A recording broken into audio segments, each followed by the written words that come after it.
These animals are slow, clumsy, loud, reckless, and somehow they're still alive. One forgets how to eat, one overdoses for fun. One can't swim, but lives in a river, and another gets high just because it's bored. This isn't just wildlife, it's natural selection on mute. We're about to travel from the bamboo forests of China to the flooded plains of Africa, from underwater pranksters to flightless drama queens, and meet the world's most spectacular evolutionary failures, who somehow beat the odds. But there's one that scientists still can't explain.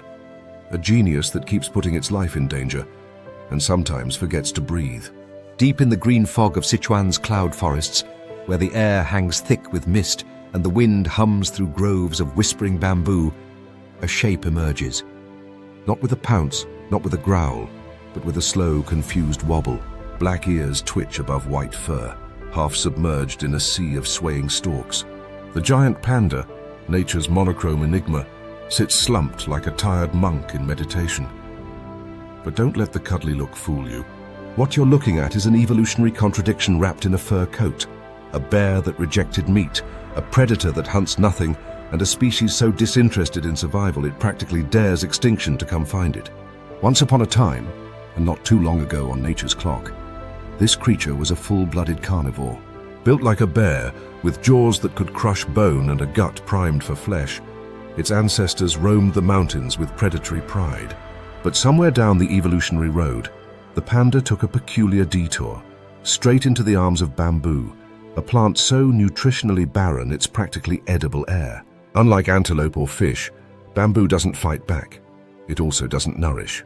So the panda, still a carnivore by design, now spends up to 14 hours a day chewing what amounts to crunchy cardboard, all to stay alive. It's like putting diesel in a Ferrari and wondering why it won't go above 30. In this dense jungle cathedral of endless green, time moves differently. And so does the panda. Its movements are not just slow, they are dreamlike, almost surreal. While predators stalk and prey flee in frantic rhythms, the panda ambles between clumps of bamboo with the urgency of a rain cloud. Its internal systems, from metabolism to motivation, have downshifted to survival mode on the lowest setting. Unlike the sleek cheetah or the cunning wolf, the panda isn't trying to outcompete anything. It's just trying not to keel over from malnutrition. And yet somehow, they've made it this far. A testament less to adaptation and more to stubborn luck and human pity. You see, pandas don't just have a bad diet. They have an even worse love life. Breeding season is a narrow window, just once a year for a couple of days, and often they miss it. Males frequently forget what they're supposed to do. Females, even when receptive, can be maddeningly picky, often rejecting every potential mate with a disinterested snort. In captivity, where they're monitored like royal guests, scientists cheer if a mating session ends with anything other than a confused stare and a nap. But here's the kicker.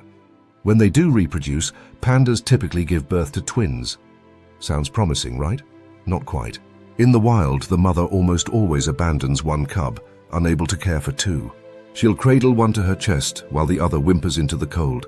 Evolution, it seems, has not only failed to help pandas breed, it may have actively made it harder. And yet they endure. Not because they've mastered survival, but because they've become too adorable to fail. Humans, charmed beyond reason by their roly-poly antics, have stepped in as reluctant co-parents. Entire conservation empires are built around ensuring this reluctant vegetarian doesn't vanish. Bamboo forests are replanted, temperature is monitored, and panda dating profiles are matched with more care than royal marriages. Artificial insemination, round-the-clock zookeepers, and frozen sperm vaults. Modern science throws everything it has at saving a species that seems determined not to help. But the story doesn't end with laziness or breeding drama. Deep within the panda's DNA still lingers the ghost of a carnivore. Their jaw muscles remain ferociously strong, capable of cracking the toughest bamboo stalks, the same muscles once used to tear through flesh. Their canines, though mostly used for chewing fibrous plants, look better suited for a horror movie. And their digestive system? Still that of a meat-eater, short, acidic, and poorly equipped to process the very thing they eat. That's why they need to consume so much bamboo, just to extract the tiniest hint of energy. They are, in essence, badly programmed vegetarians, running on software their hardware can't support. And here's where things get stranger. Sometimes, pandas do eat meat, In rare cases, they've been caught scavenging carrion or snacking on small rodents. But even then, it's awkward, like a retired athlete trying one last game for nostalgia. Their bodies remember what to do, but their instincts have long since packed up and left. No ambush, no chase, just confused chewing. It's survival, but only barely. The forest itself seems to conspire with the pandas' tragic comedy. Bamboo, their chosen food, dies in cycles. Every few decades, entire forests flower, seed, and then collapse in synchronized death. For any species that relies solely on it, this spells disaster. And yet pandas never evolved to diversify. When the bamboo dies, they die, unless humans rush in with trucks full of fresh stalks, flown in like emergency rations for a reluctant emperor. Still, within this slow-motion survival saga, there's a strange kind of peace. Watching a panda chew endlessly under falling fog, you almost forget the absurdity. It becomes meditative, a creature unbothered by ambition, content in its peculiar ritual of crunch, chew, nap, repeat. While the world races toward chaos, the panda stays frozen in a moment of evolutionary denial, daring extinction to catch up. At the edge of the Australian eucalyptus forest, where the air carries the scent of dry earth and bitter leaves, the morning sun spills through the canopy in soft golden streaks. Cicadas drone in waves, a high-pitched orchestra of summer heat, while the branches above sway lazily in the wind, creaking like old bones. Perched among them, motionless and slumped like a weary drunkard on a bar stool, is a figure wrapped in grey fur and confusion. The koala, a marsupial whose evolutionary choices read like the punchline of a cosmic joke. There's a peculiar quiet that surrounds the koala's world. Not the sharp silence of a predator's stalking ground, but the heavy, sluggish stillness of something that has given up on urgency altogether. Everything about the koala feels delayed, slow to react, slow to move, slow to live. It clings to its tree like it's holding on for dear memory, as if it has forgotten why it climbed up in the first place. The tree itself, a eucalyptus, sways gently beneath its weight, releasing a faint menthol scent, soothing to humans, but actually toxic to most animals. Most, but not the koala. And this is where the absurdity begins. Of all the greenery in Australia's vast wilderness, the grasses, berries, shoots and fruits that other marsupials relish, the koala has chosen the eucalyptus leaf. Low in calories, high in toxins, difficult to digest, and about as satisfying as eating wet paper. It's a dietary choice so baffling that scientists still shake their heads in disbelief. It's like choosing to survive on nothing but aspirin-coated lettuce. Their entire digestive system has had to twist and turn through evolutionary gymnastics to tolerate it. Inside, an enormous cecum, almost as long as their body, ferments the poison into something vaguely nutritious. But it's a slow, inefficient process, and the price is lethargy. To conserve energy, koalas sleep up to 20 hours a day, suspended in a eucalyptus haze, as if the very act of living is a chore. And even when they're awake, the confusion continues. Koalas aren't known for their sharp senses or cognitive brilliance. In fact, their brains are remarkably small, so much so that their skull cavity is mostly filled with fluid. Their neocortex, the part of the brain associated with complex thought, is comically underdeveloped. Tests have shown that if you place eucalyptus leaves on a plate, the same leaves they eat daily in the wild, the koala will stare at it in blank confusion, unable to recognize it as food. It must be on the branch, in the tree, in the exact way nature arranged it. Otherwise, the koala's software simply fails to launch. It's not just picky. It's wired that way, as though it's running on a prehistoric operating system that hasn't been updated in millennia. This neurological minimalism isn't just quirky, it's dangerous. In a world of rapid change and unpredictable threats, the koala doesn't adapt. It endures barely. During bushfires, while other animals flee or dig, koalas cling to burning trees in blind trust, often perishing with their eucalyptus gods. When humans encroach, build roads and fragment forests, koalas attempt to cross highways like dazed toddlers, wandering into traffic with blank eyes and sluggish limbs. Their survival strategy seems to be denial. If they ignore danger long enough, perhaps it will go away. But inside this evolutionary tragedy, there is charm. Not the active kind, not the cunning of a fox or the majesty of a lion, but a passive, meditative kind. There's something oddly soothing about watching a koala chew slowly in a tree, blinking every few minutes, as if caught in an endless loop of dream and digestion. They don't rush. They don't compete. They simply exist, stubbornly, quietly, and with surprising resilience. Somehow, this dietary disaster of a species has survived for over 30 million years. And it gets even stranger. Eucalyptus, while toxic, is also addictive, at least for koalas. They've developed such a specialized dependency that their body begins to shut down when deprived of it. Offer them anything else, and most won't touch it. Offer them the wrong species of eucalyptus, because there are over 600, and they might go hungry rather than experiment. It's like nature handed them a buffet, and they chose to lick the furniture. Koala mothers too pass on this strange legacy in a way that's both disgusting and fascinating. Before a joey can eat leaves, its gut needs to develop the right bacteria to process toxins. The solution?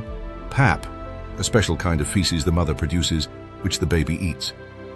Yes, to survive, the baby koala must eat its mother's poop. It's a warm, semi-digested slurry of eucalyptus leaf pulp and microbes, a repulsive gift of life in the land of dietary doom. And yet, despite all this evolutionary negligence, the koala is still here, blinking slowly from its leafy throne, like a stoned philosopher, meditating on the meaning of slowness. It has no enemies that actively hunt it. Its worst predators are habitat loss, disease, and fire, all accelerated by human interference. If anything, the koala's greatest mistake was trusting the trees would always be there, and that time would move slowly forever. But the forest is thinning, the climate is changing, and even the eucalyptus groves are no longer safe. In some regions, prolonged droughts have stressed the trees so much that the leaves have grown more toxic, more fibrous, and less edible, even for the koalas. The very plant they evolved to rely on is now turning against them, and they, in their eternal stillness, seem unaware of the shift. No innovation. No plan B, just the same leaf, the same branch, and the same sleepy existence, for as long as the forest allows it. High above the dusty ground, wrapped in a dream of bitterness and stubborn biology, the koala dozes on, a living relic of a simpler, slower time. The world rushes below. Dingoes trot, birds scream, reptiles slither, but in the kingdom of the koala, the clock barely ticks. The rainforest of Central and South America hums with life. From the mist-veiled treetops to the leaf-littered floor, there's a pulse, an invisible rhythm that flows through every vine and fluttering wing. The air is thick, sweet with decay and blooming orchids, and every corner crackles with movement. Hummingbirds dart like thoughts. Ants march with military purpose. Monkeys screech through the canopy like rowdy neighbors. But then, above it all, high in the emerald lattice of ancient trees, there is a stillness so complete it nearly vanishes into the foliage. A shaggy mass, unmoving, wrapped around a branch like a forgotten coat. The sloth has arrived, or rather it was already there. It always was. You just didn't notice. The sloth does not walk through the forest. It does not leap, run, or flee. It hangs, quietly, patiently, perpetually, in a world that values speed and awareness. Its body is a marvel of minimalism, a creature that has sacrificed all ambition for the art of staying still. In the evolutionary arms race, while other animals were developing sharper claws, keener eyes, and lightning reflexes, the sloth opted for another strategy entirely. Don't play the game. Just cling, chew, and outweight everyone else. Its fur is a tangle of greenish-brown strands, not because of camouflage in the traditional sense, but because algae quite literally grows on it. That's right. The sloth is so slow it has become a habitat unto itself. Tiny green blooms flourish in its coat, providing a makeshift garden for moths, beetles, and fungi. It's not just a creature of the forest. It is the forest in microscopic form, a mobile ecosystem moving at a pace glaciers would find frustrating. But this slowness is not laziness, not entirely. It's biology. The sloth's body runs on the slowest metabolism known in the mammalian world, digesting its leafy meals over the course of a week or more. Its diet, much like the koala's tragic menu, consists largely of tough, fibrous leaves, low in nutrients, rich in digestive challenges. This diet provides just enough energy for survival, but not a drop more.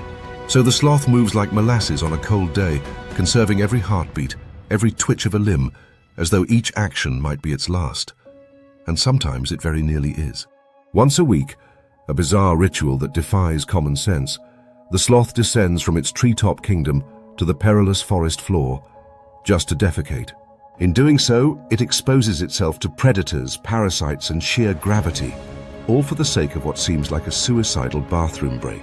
Why not let it drop from the tree, like monkeys and birds do? No one really knows. Some suggest it has to do with fertilizing specific tree roots. Others point to mating pheromones or parasite-friendly rituals. Whatever the reason, the risk is enormous. Nearly half of all sloth deaths are believed to happen during this weekly descent. Imagine living your life so slowly, so carefully, only to meet your end doing the animal equivalent of checking the mailbox. But the sloth is not just slow in movement, it's slow in thought, in response, in reflex. Its nervous system crawls through decisions like molasses through a sieve. There are tales, not myths, but observations, of sloths reaching for a branch, misjudging the distance, and grabbing their own arm instead, then falling in surprise when their branch gives way. Their grip is strong, mechanically locked into place, but direction is another matter, and when they do fall, it's rarely graceful. They hit the ground with all the speed they never used in life. Still, there's genius buried in this madness. Sloths rarely make noise, rarely move, rarely disturb their environment. Predators often overlook them entirely. Jaguars walk beneath their branches unaware. Harpy eagles might scan the canopy for motion and miss the shaggy sleeper hidden in plain sight. Their defense is invisibility, not by color or disguise, but by becoming part of the furniture of the forest. And in a paradox as elegant as it is ridiculous, their greatest survival tool is their total lack of initiative. Yet, for all their passivity, sloths are not helpless. Their claws, curved iron-strong talons, are weapons as much as they are grappling hooks. Should a predator get too close, the sloth can unleash a swipe capable of serious injury. Not fast, but devastating, like a mousetrap loaded with centuries of patience. Their slow-motion lives also shield them from diseases that spread quickly in faster-bodied animals. Some researchers have even suggested sloths are remarkably resistant to certain cancers, not because they're healthier, but because their cells divide so rarely. Nature, it seems, occasionally rewards the unwilling. And let us not forget the babies. Sloth infants are born into a world of gravity, but they cling within moments of birth, instinctively anchoring to their mother's fur like a living brooch. They are carried everywhere, learning the way of the branch before ever knowing the ground. If they fall, their tiny cries echo through the trees, a rare sound in the sloth's quiet world. And sometimes the mother will descend, retrieve them, and climb back up with agonizing, deliberate effort. But other times, she won't. If the infant can't cling, it won't survive. In the slow ballet of survival, not everyone makes the final act. Even their anatomy defies the normal blueprint. Most mammals have 7 cervical vertebrae, even giraffes. But sloths? Some have 8 or 9, while maned sloths have just 5. Their whole spinal structure has twisted into a shape that allows them to hang effortlessly for hours, even days. Their internal organs sit upside down. Their bones are dense, sinkable, designed for hanging, not walking. On the rare occasions they do descend to the forest floor, they drag themselves with the awkwardness of someone wearing 3 left shoes, pulling their bodies forward with that same implacable grip. It's not travel, it's survival by inertia. And still, against all logic, they endure. Their numbers are shrinking, yes. Habitat loss, climate change, deforestation, all the usual suspects stalk them now. But the sloth remains a symbol of improbable survival, a creature that reminds us speed isn't everything, that sometimes in the right canopy, the slowest creature wins by not playing the game at all. The sun rises hard and unforgiving across the African savanna, spilling golden fire over a land scorched into shades of copper and dust. Acacia trees claw at the sky like bony fingers, while the grasses whisper with the low tremble of insects awakening. In this vast, open cathedral of survival, everything is exposed. Every footstep prints itself into the earth. Every twitch of movement is announced to predators lurking beyond the shimmer of heat. This is a place built for vigilance, for sharp eyes and sharper instincts. And standing proudly, absurdly in the middle of this dangerous theater is the ostrich. Tall as a man, heavier than most leopards, and possessed of a look that lies somewhere between curiosity and existential confusion. It blinks slowly, as if trying to remember where it left its sense of purpose. From a distance, ostriches can seem majestic. Their long legs stretch elegantly as they stride across the plains, and their plumage ripples like silk flags in a breeze. But approach them too closely, and that poised composure melts into a flurry of flailing limbs and sheer unfiltered panic. Ostriches do not flee danger with calculated grace. They flee like their legs have declared mutiny. Wings flap wildly, though they cannot lift them into the air. Their necks whip in odd arcs, and their eyes, wide and glaring, give away the truth. This creature is large, dramatic, and barely in control of its own decisions. They are the world's largest birds, and paradoxically, some of its most fragile thinkers. Their brains are comically small, about the size of a walnut, floating inside a skull that was clearly designed for more. This mismatch is not merely anatomical, it is behavioral. An ostrich confronted with stress often forgets what it was doing moments earlier.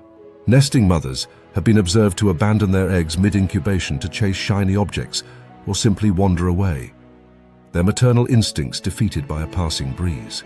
Males, in the throes of territorial rituals, will sometimes perform elaborate dances, not just for mates, but, in tragicomic misfires, for inanimate objects, fences, or even parked safari jeeps. But for all their blunders, ostriches have one thing on their side: speed. And not just speed, absurd, biomechanically bewildering speed. They are the fastest two-legged creature on Earth, capable of reaching 70 kilometers per hour in a dead sprint. Their strides stretch over 5 meters, and their legs are engineered like high-performance pistons, propelling their bulky bodies across plains with terrifying efficiency.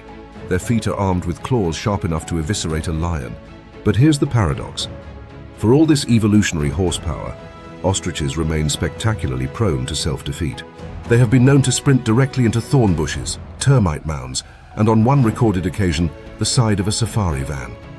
And still, the ostrich thrives. Somehow, their eggs are the largest of any bird, massive, creamy orbs that look like porcelain artillery shells. But their parenting strategy is scattershot at best.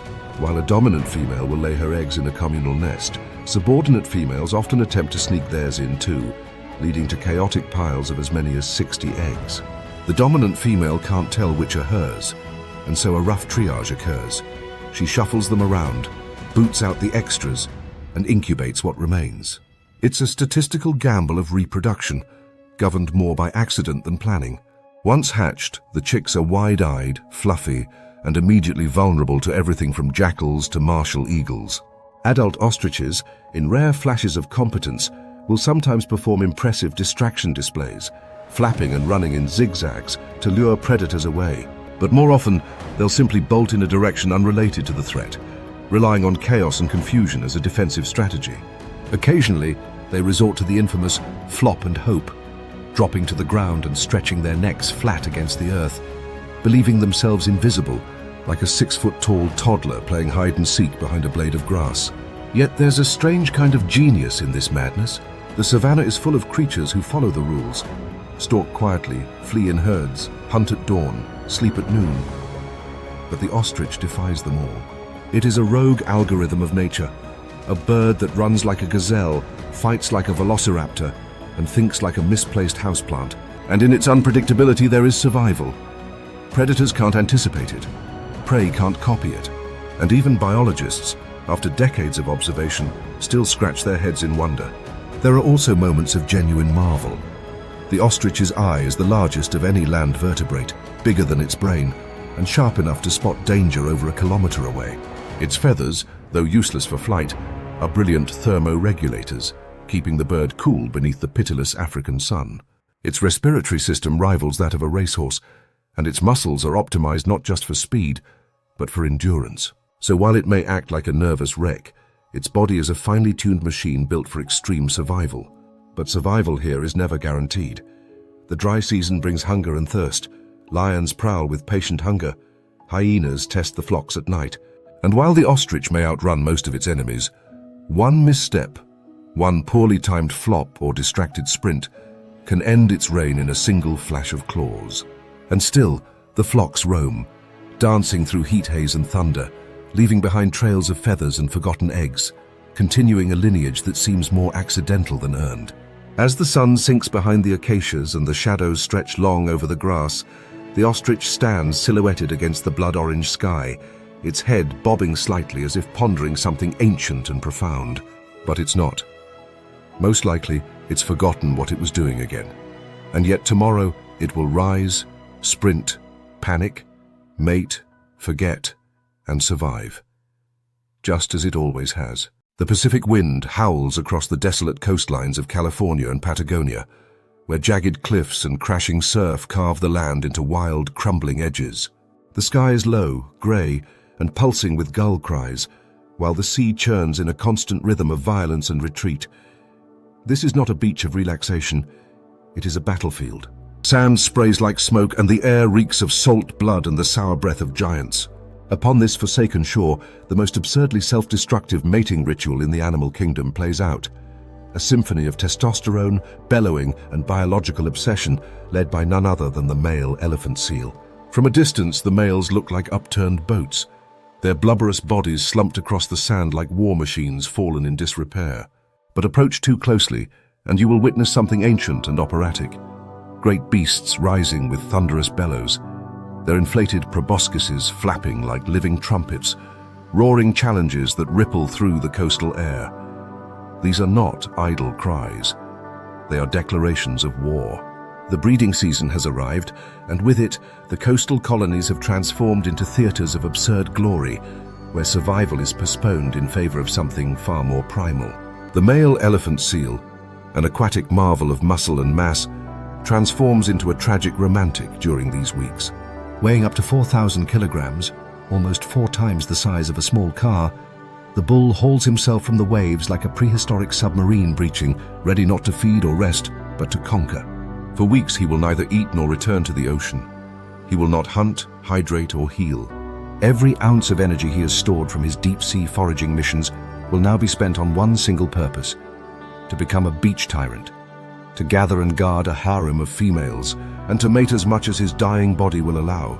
But the throne is not easily won. Dominance here is not decided by charm or grace, but through brutal gladiatorial combat. The males charge, clash, and rear their enormous bodies, smashing chest against chest like fleshy battering rams. Their skin splits under the impact, turning necks into blood-slick battlefields, while their roars echo over the surf like the drums of war. These fights are not brief scuffles. Some last for over half an hour, with bulls locked in grunting, heaving standoffs that leave them gasping, bloodied and scarred. The victor emerges, barely, and slumps down beside his newly claimed harem, too exhausted to celebrate. What follows is a strange, slow unraveling. The beachmaster now rules his territory, sometimes overseeing up to 50 females sprawled like reluctant trophies across the sand. But his victory is hollowed by cost. He cannot leave his post to feed. If he does, another male will claim his spot in minutes. He cannot rest deeply, for challengers are always watching.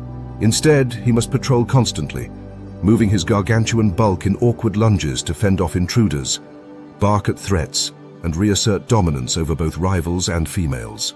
Day by day, his reserves fade. Fat burns away, wounds fester, even breathing becomes labored. The king, for all his size, is slowly dying in the name of reproduction. Ironically, many of the females he guards aren't entirely impressed. Mating is rarely tender and often aggressive. The male lumbers atop the female with such weight and force that smaller females sometimes suffocate or are crushed outright. The beach becomes a scene of unintended casualties, where ambition overrides survival and instinct disregards consequence. The pups, too, already born from the previous year's mating, are at risk. In the chaotic shuffles of competing males, they can be trampled, forgotten, or pushed into the waves. It is a cruel, clumsy game of survival where even reproduction can kill. But nature plays yet another trick. The males who win the most battles do not necessarily father the most pups. Subordinate males, those who lurk at the edges of the beach, beaten but not broken, often sneak in under the chaos. In brief, risky moments, they dart toward unattended females and mate before the dominant male can react. It is a strategy of stealth rather than strength, a whisper in a room of shouting, and sometimes it works. Evolution, ever the jester, rewards both the bruised tyrant and the clever thief. And still, through this madness, there is beauty. The elephant seal, for all its comical proportions and reckless bravado, is a master of the deep sea. When not brawling on beaches, they dive for up to 2 hours at a time, plunging over a mile beneath the surface in search of squid and fish. Their bodies are designed to survive crushing pressure, their blood rich in oxygen-storing myoglobin. In the water, they are silent phantoms, elegant and efficient, roaming the dark zones where few mammals dare to go. It is in the ocean where they shine. On land, however, they are prisoners of passion, ruled by ancient urges that turn kings into corpses. As the season ends and the females retreat back to sea, the beaches are littered with the aftermath. Battered males, some barely alive, others already claimed by vultures and crabs. The survivors crawl back into the waves, their eyes sunken, their bellies hollow, dragging their wounds into the current. For some, this was their last season. For others, a grim rehearsal for next year's war. And for a few, it was enough. They passed on their genes, their legacy written not in triumph, but in sand, blood, and salt water. And so the surf crashes, erasing the footprints of the fallen as the ocean reclaims its children. But just beyond the waves, another story stirs, not of brute strength, but of absurd elegance. A creature adorned in kaleidoscopic feathers, who shouts at predators instead of hiding, and whose entire survival depends on one loud, ridiculous gamble: beauty. In the warm, humid folds of India's forests and farmlands, where monsoon rains drum on broad banana leaves and sunlight filters like molten gold through thick tangles of bamboo, a voice breaks the calm, high-pitched, sharp, and unmistakable. It pierces through the birdsong and the buzzing insects, a sound that seems to carry both arrogance and alarm in equal measure. A second call answers, then a third, bouncing between trees like echoes in a marble temple. The forest shifts, a rustle in the undergrowth, a shimmer of movement, and then, emerging from the dappled shadows, comes one of nature's most outrageous spectacles. A male peacock, tail arched like a jeweled fan, struts forward as if the earth were his runway and the world his audience. He is, by every measure, ridiculous. His tail, or more accurately, his train, is a mosaic of more than 200 elongated feathers, each tipped with an iridescent eye spot that flutters like a staring galaxy in the breeze. When fanned out in full display, it can reach nearly 6 feet across, a living billboard that shimmers with impossible blues and greens, golds and violets, shifting colors with every twitch of sunlight and every arrogant step. His body gleams with metallic sheen, his crest wobbles like a crown of curiosity, and his voice, oh, that voice, is anything but regal. It's loud, repetitive, and startlingly whiny, more akin to a rusty hinge than a romantic serenade. This is courtship by chaos. While other creatures woo with subtlety, scent trails, rhythmic dances, whispered calls, the peacock launches a full-blown performance, complete with feather rattling and ritual circling. He approaches the female with all the delicacy of a firework. And if she stops to watch, even for a moment, he quivers his train, sending a tremor through his feathers that emits a low-frequency sound wave, one that she can feel in her bones rather than hear with her ears. It is an invitation and a dare. Witness this excess and imagine what kind of genetic jackpot lies beneath. But nature, as always, comes with terms and conditions. Beauty has its price. And in the case of the peacock, the cost is stealth, speed, and practicality, all essential for survival in a world brimming with things that would like to eat you. The tail, for all its splendor, is a disaster for mobility. It drags behind like a bridal train through brambles. It rustles in grass like a flare for predators, and it weighs him down when he most needs to escape. Peacocks can fly, technically, but their takeoffs are labored, noisy, and alarmingly vertical. More panic-powered jump than graceful flight, they flap frantically to reach the safety of trees, where their huge tails dangle awkwardly like mismatched drapery. And yet they survive, if just barely. Leopards stalk these forests with deadly silence. Jackals, mongooses, even domestic dogs patrol the edges of villages where peacocks often forage. Their young, dull and defenseless, vanish by the dozens. But the adult male, bafflingly visible and impossibly loud, remains. Scientists have puzzled over this evolutionary gamble for decades. Why would a species evolve such a liability? The answer, ironically, may be that only the strongest, fastest, and most stubbornly fabulous males can survive despite it. If you can live with a tail that big, logic says, you must be doing something right. Still, it's hard not to see the absurdity. During mating season, males congregate in display areas called leks, each choosing a tiny territory to perform. With dozens of males lined up like feathered salesmen, the forest becomes a cacophony of shrieks and flashes. The females wander between them like bored royalty at a talent show, inspecting each train for symmetry, eye spot density, and subtle vibrations. It's not just vanity. Studies suggest that more symmetrical tails are linked to better immune systems. In this game of aesthetics, health is written in feathers. But even with all that effort, most males won't mate at all. Only a few chosen ones will pass on their showy genes. The rest will simply strut, scream, and try again next year. Outside of breeding season, peacocks behave a bit more sensibly, if only slightly. They forage in groups, pecking through fields for seeds, insects, and small creatures, heads bobbing like pendulums as they scan for danger. When alarmed, they unleash a scream so jarring it has been used as a natural alarm system by villagers. Some farmers even welcome peacocks as an early warning network, their shrieks alerting both humans and animals to nearby snakes or leopards. So in a strange twist, their annoying cry becomes a communal survival tool, a beautiful burden turned accidental benefit. Their mythology, however, stretches beyond biology. In Indian folklore, the peacock is sacred, a chariot-riding companion of gods, a slayer of serpents, a symbol of monsoon joy and eternal life. Its feathers adorn temples, its stories are woven into poetry and art. In some cultures, its beauty is so revered that the mere act of harming one is taboo. This reverence has perhaps contributed to its survival as much as any adaptation. It is hard to kill a creature you've carved into your legends. Yet in other parts of the world where peacocks have been introduced, from palace gardens in Europe to wild populations in Florida and Hawaii, they've become unexpected invaders. Bold, fearless, and famously noisy, they strut through suburban neighborhoods like feathered aristocrats, sleeping on rooftops, scratching at car reflections, and terrifying household pets. Their vanity knows no bounds. One male in California made headlines after attacking his own reflection in a car bumper for hours, convinced a rival had come to challenge his beauty. The war naturally was lost by the bumper. And perhaps that is the true charm of the peacock, not in its perfection, but in its unapologetic absurdity. It is a bird that ignores the rules of camouflage, laughs in the face of subtlety, and makes every day of survival a theatrical act.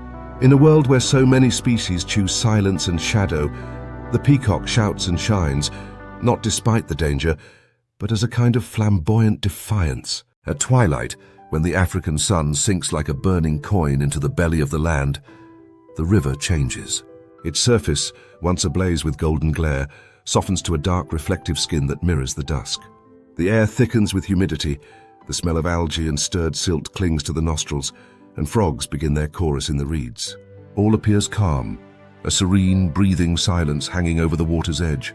But beneath that mirror-like stillness lies a tension, heavy and ancient, waiting to break. The hippos are waking. They rise not in graceful arcs, but in slow, ominous breaches. Wide nostrils puffing steam, stubby ears rotating like satellite dishes, and eyes lifting just above the waterline. It's a theatrical entrance, deceptively peaceful, like submarines surfacing in formation. The hippo, Hippopotamus amphibius, is among the most misunderstood of Africa's giants. To the unfamiliar eye, it appears docile, even gentle, a rotund herbivore lazing in pools, blowing bubbles, yawning wide. But beneath that sleepy facade lurks a creature of baffling contradictions, a grass-eating, tusk-swinging, water-loving tank that cannot swim. That's the first surprise. Hippos don't actually swim. Their massive bodies, weighing up to 4,000 kilograms, are too dense to float. Instead, they sink like boulders and run along the riverbed in slow-motion bounds, pushing off with stubby, powerful legs and gliding upward in lunar arcs. It's less like a fish's swim and more like an astronaut's bounce.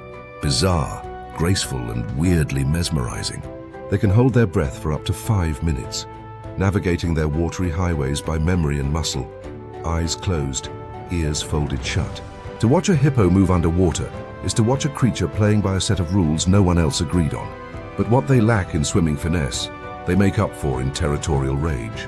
Hippos are not passive pond furniture. They are, by every metric, some of the most dangerous animals on Earth. Their bite can crush bone with over 1,800 pounds of pressure. Their canines, though used for combat rather than eating, can grow longer than a butcher's knife. Despite being herbivores, they kill more people annually than lions, leopards, or crocodiles. And they don't hunt, they charge.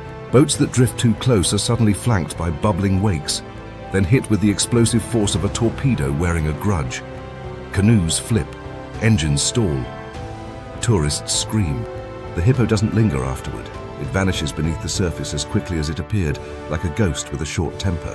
What makes this aggression more peculiar is its context. Hippos spend up to 16 hours a day submerged in water, not to feed or play, but to stay cool.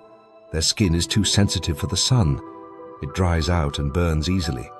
So they soak in shallow pools and channels, exuding a strange pink secretion known as blood sweat.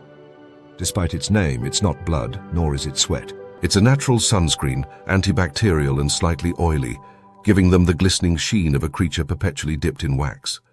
But don't mistake the spa treatment for serenity.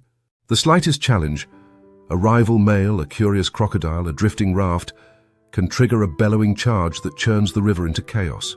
And yet, for all their dominance in the water, hippos cannot eat there.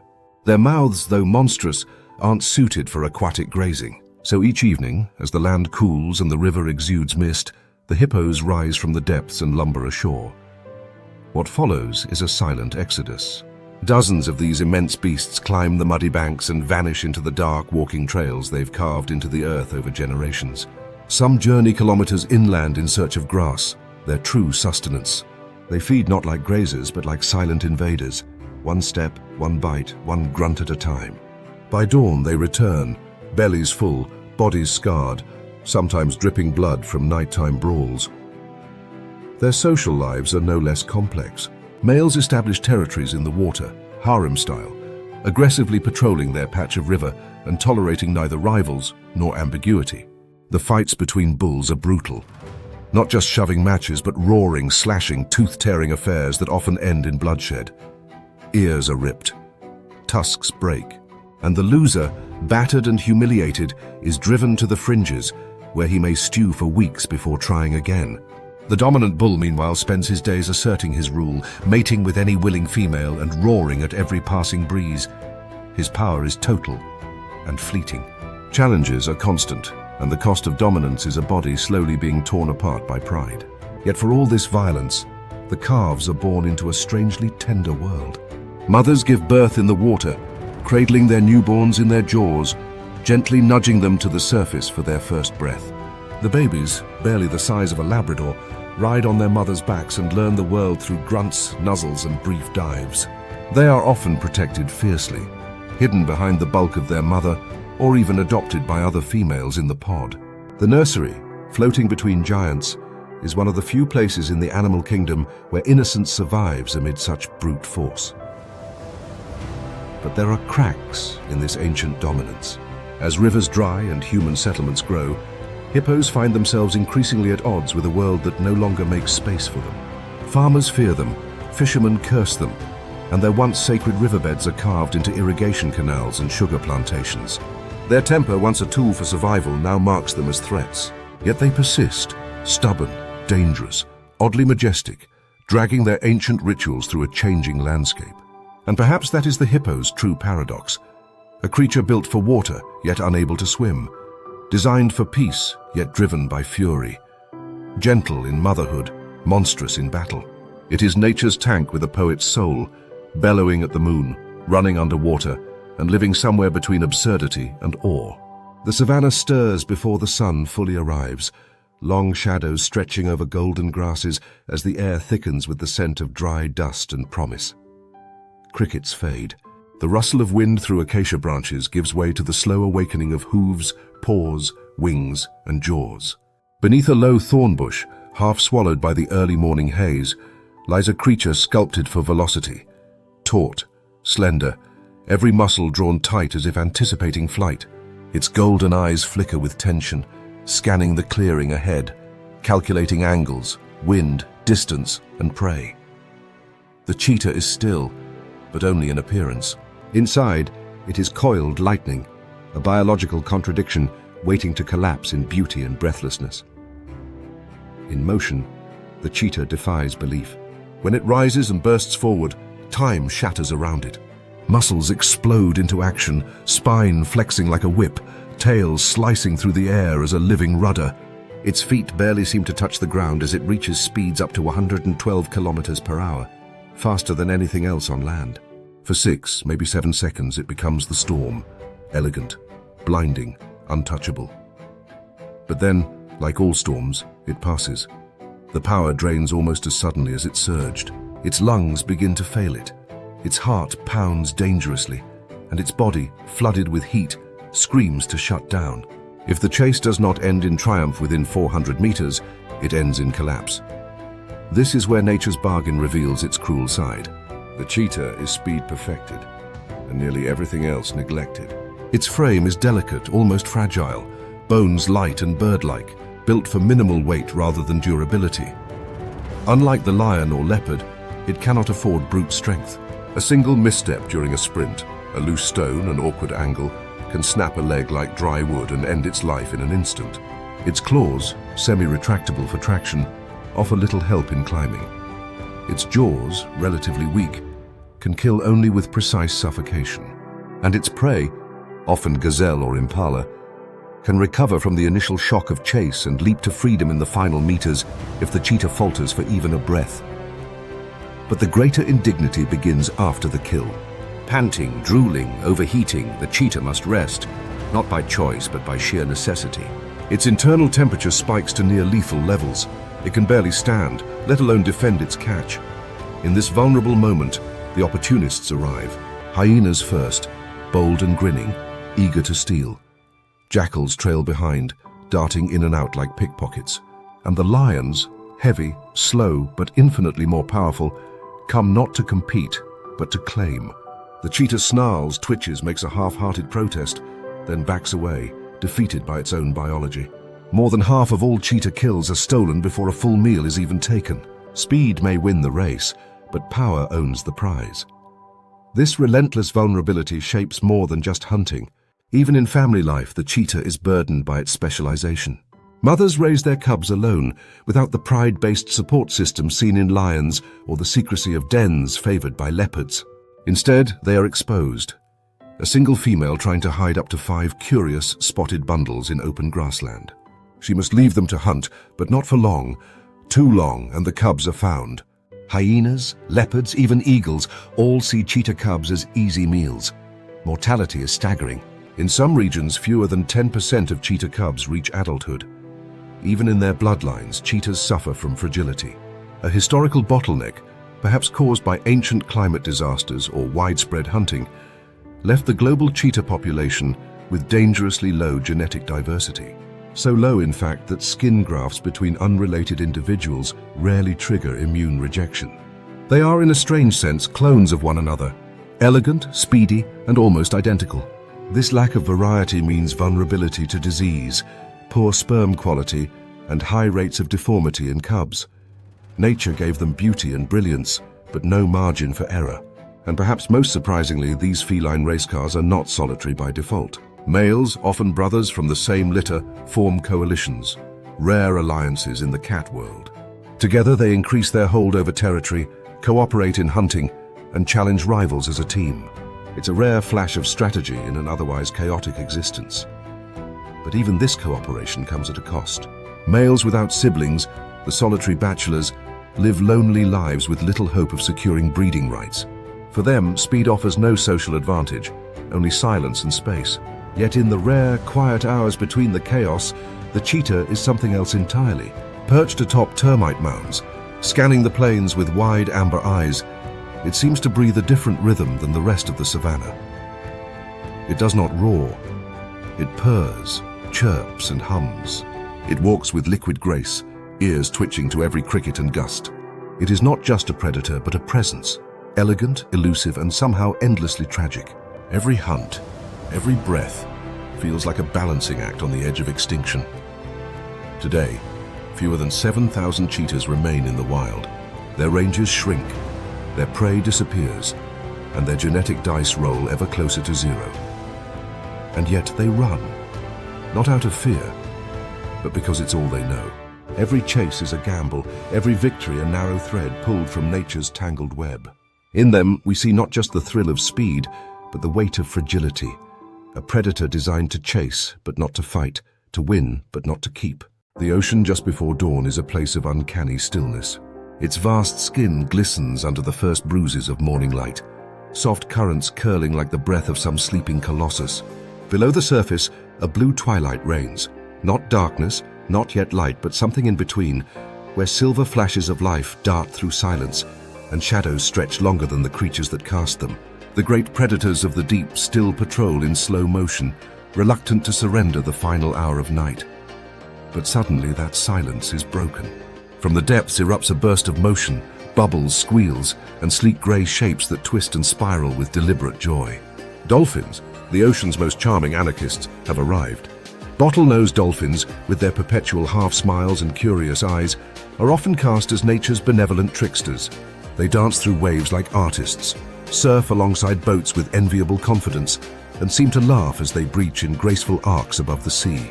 But spend enough time in their world, and the image begins to unravel.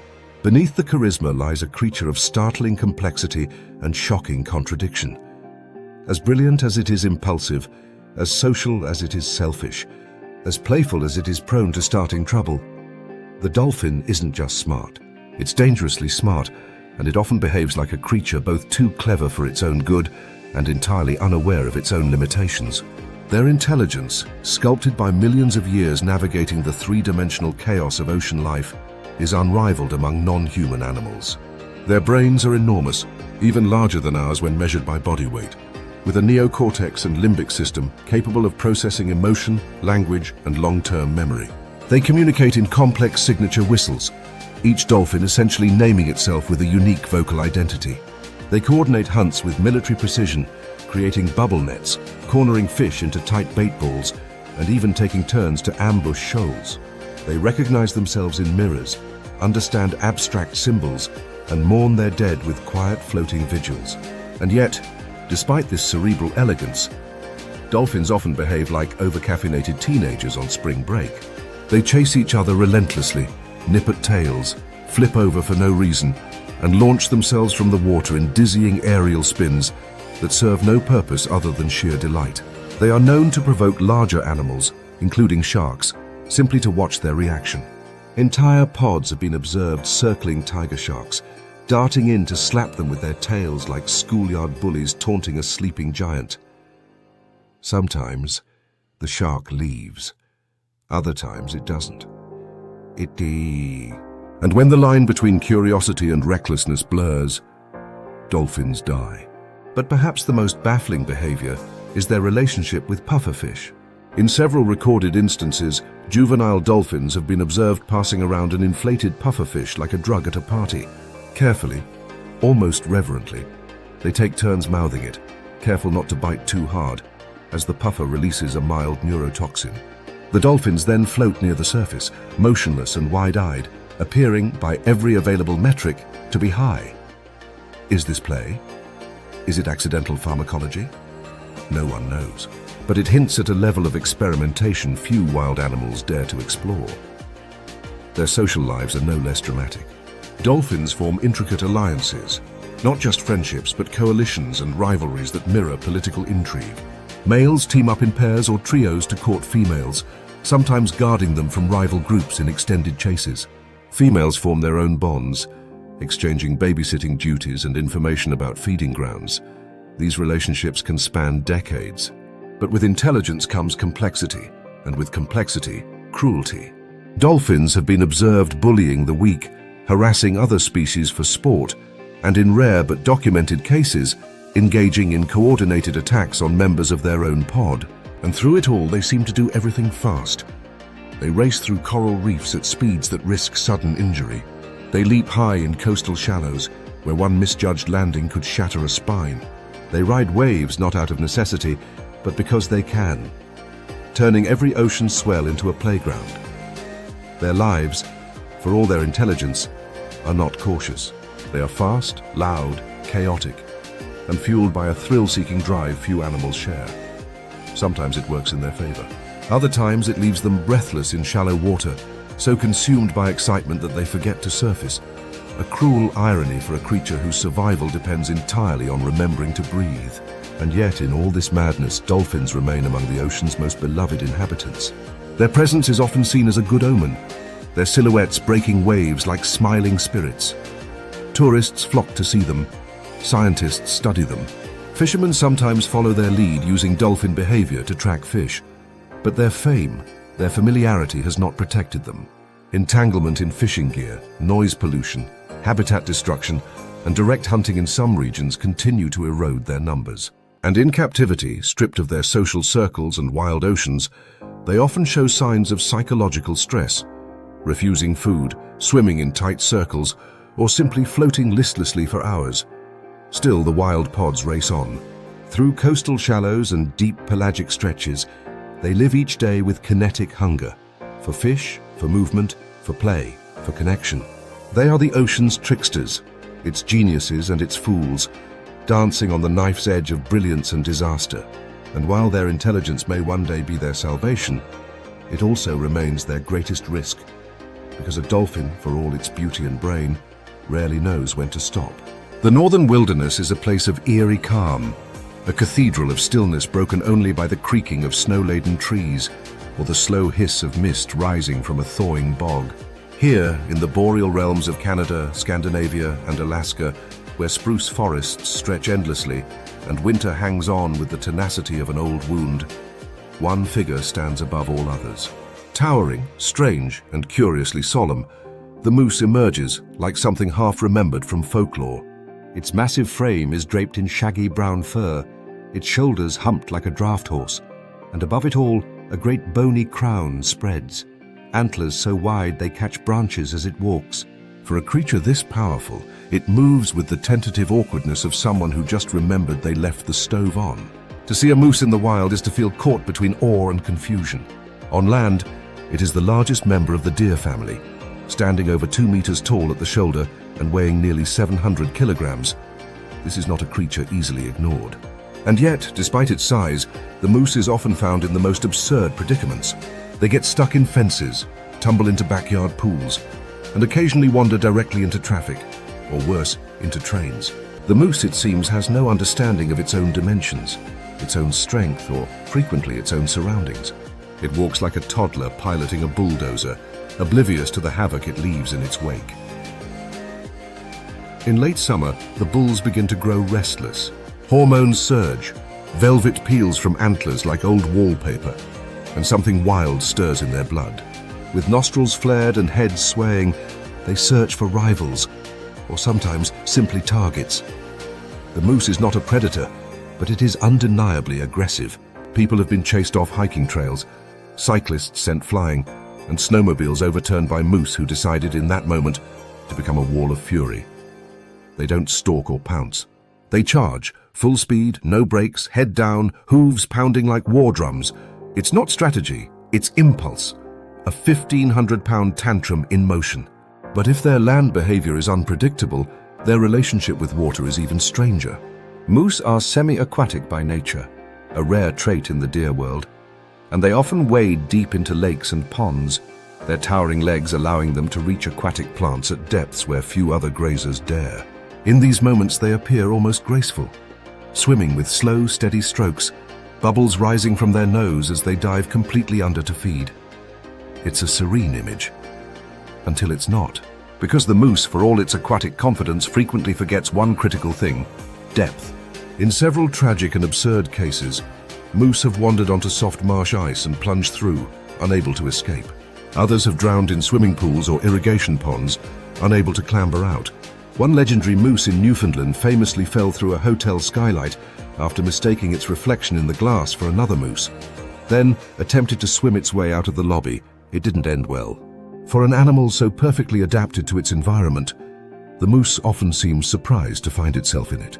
Even their physiology contributes to this surreal mixture of majesty and mess. Their long legs, while excellent for stepping over brush and wading through snow, become liabilities on slick surfaces. On icy roads, moose lose traction and balance, slipping with cartoonish clumsiness that belies their formidable bulk. Their vision, optimized for scanning predators on the horizon, struggles with depth perception, especially at night. And yet they wander onto highways in the dead of dark, drawn to salt from the road, or simply following an ancient trail that now ends in headlights. But nature, as always, grants paradoxes. For all their blunders, moose are uniquely well designed for survival in their chosen biome. Their massive snouts allow them to warm air before it hits their lungs in sub-zero temperatures. Their fur is so insulating that even in brutal blizzards, snow settles on their backs without melting. Their stomachs are fermentation vats capable of breaking down bark, shrubs, and aquatic plants with ease. They are in essence built to survive everything, except their own decisions. And those decisions grow even stranger during the rut, the moose's breeding season. Bulls become obsessed, even deranged, wandering vast distances in search of cows, calling out with deep, nasal moans that echo like ghosts across the tundra. They will fight for the right to mate, locking antlers in slow-motion duels that sometimes end with skulls broken, or in rare cases, locked together in a death grip. Occasionally, they don't even find rivals. Instead, they attack large, dark objects, tractors, sheds, or SUVs. If it's big, unmoving, and vaguely moose-shaped, it's a challenge. One moose was recorded attacking a bronze statue for over an hour before losing interest and walking away, proud but confused. Their calves, when born, are awkward from day one, all legs and no understanding, but they grow rapidly, shadowing their mothers through the forest like oversized ducklings. And while the mother is fiercely protective, she too occasionally leaves her calf in bizarre danger. On roads, in ditches, in riverbeds, she just wandered across, but the baby couldn't follow. The calf bleats, the mother returns, and the comedy of survival continues. Despite their flaws, moose are icons of the northern wilderness, symbols of strength, solitude, and sheer stubborn persistence. They appear on coins, in folk tales, in roadside warnings, and tourist brochures. But the truth is, they are something far stranger than a mere symbol. They are survivors who forget they're heavy, warriors who fight shadows, water lovers who can't always swim. And while they thrive in their element, the modern world chips at their edges, with habitat loss, road collisions, and warming climates pushing them into ever more unpredictable encounters. As the forest deepens and the snow begins to fall again, the moose trudges forward, majestic, bewildered, and somehow still undefeated. The trail behind it is scattered with broken fences, dented bumpers, and confused biologists. But ahead, who knows? A lake, a highway, a herd, or a hammock? It doesn't recognize until too late. But while the moose may walk toward confusion, our journey takes us full circle, back to the original riddle of survival itself. Among all these misfits of nature, one group defies everything. They should be extinct, yet they endure. They make every wrong decision, and yet they persist.